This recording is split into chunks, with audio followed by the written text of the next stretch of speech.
For me, a makerspace is a space for people to come and learn and create, whether it be just arts and crafts or anything involving STEM and technology, like a place for people to come and be creative.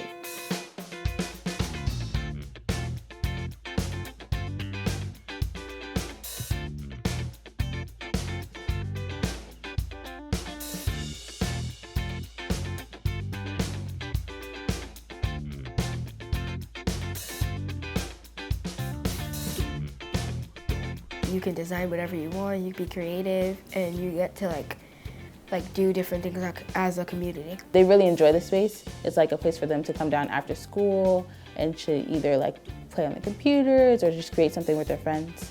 And then the older crowd, they like our family nights more. So they like doing the painting and whatnot. But some of them have also shown interest in sewing or whatnot. NHP Foundation is a affordable housing provider, and they provide affordable housing in 15 states and the District of Columbia. Basically, they're a developer of affordable housing for communities around the country. We were connected to Cash through a mutual acquaintance. So we were doing some strategic planning.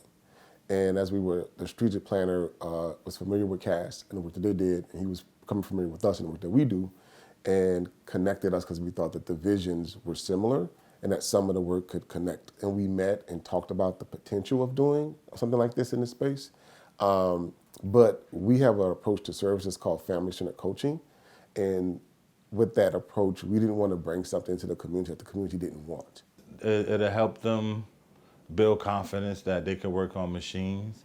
They can build different things as far as the pencils and everything, so it's a good look for the kids, especially some of the kids that feel like they can't, oh, I didn't think I could do that. Oh yeah, you can do anything you want. Seniors had a certain vision, young people had a certain vision, kind of like middle-aged folks had a certain vision, but we were trying to gather all of the information so we could implement.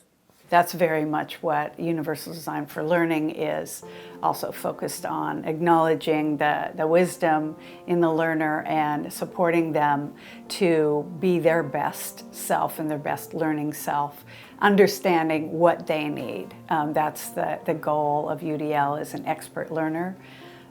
Same thing, I think, with Operation Pathways and National Housing Partners, how to be their best person in their community and for what their own life goals are.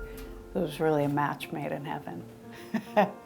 It's a really good place. I see a lot of creative art. There's a 3D printer there, computers. You can do, draw a portrait, play some games on the computers.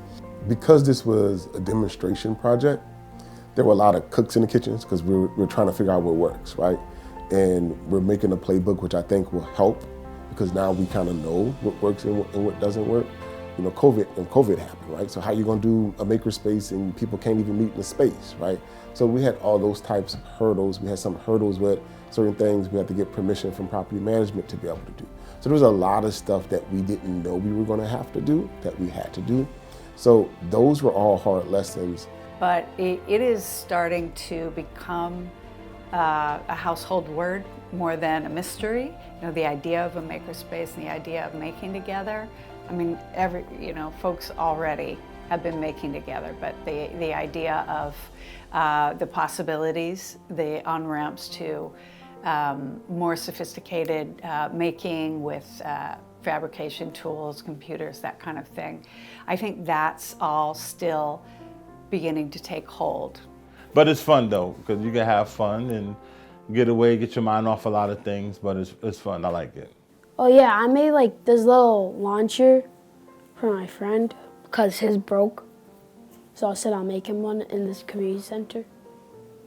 Did he like it? Yeah, he still uses it.